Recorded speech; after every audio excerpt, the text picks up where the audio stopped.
जब हमारे मन के चिंतन में कामुकता आ जाती है, किसी के प्रति आकर्षण बढ़ जाता है, तो कुरूप भी सुरूप लगने लगता है।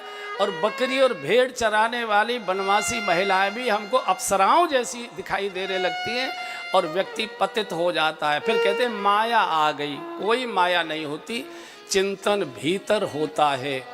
और अगर आपके अंदर अशुभ चिंतन चल रहा है और उस पर ध्यान दे दिया, मान लीजिए आपने किसी के द्वारा सुना कि उस चौराहे के गोलगप्पे बहुत ही स्वाद बनते हैं, गजब का चटपटा पानी बनता है, और आपने उस पर चिंतन करना शुरू कर दिया, कभी देखेंगे, कभी जरूर चखेंगे, कभी जरूर खाएंगे, तो आपने उस चिंतन पर अगर आपका ध्यान टिक गया तो कब आप गोलगप्पे की दुकान पर चले गए और कब आपने गोलगप्पा खा लिया, आपको होश भी नहीं रहेगा। अगले दिन जब आप जाओगे फ्रेश होने के लिए, फिर जब मिर्चें लगेंगे पेट में गरम गरम गुड़ गुड़, अरे बाप रे, कल हमने गोलगप्पे खाए थे। इसलिए जब ऐसा कोई चिंतन मन में आता है, ऐसा विचार आता है जिसको हम पालन नहीं करना चाहते, ऐसी चीज़ आती है जिसको हम नहीं खाना पीना चाहते, ऐसा स्थान आता है ध्यान में जहाँ हम नहीं जाना चाहते,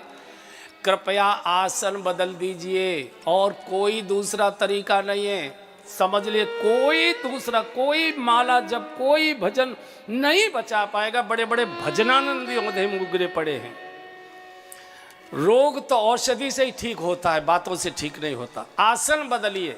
अगर लेटे लेटे बेकार के विचार मन में आ रहे हैं, बैठ जाइए। बैठे बैठे मन में विचार आ रहे हैं बेकार के, जिनका पालन नहीं करना चाहते, खड़े हो जाइए।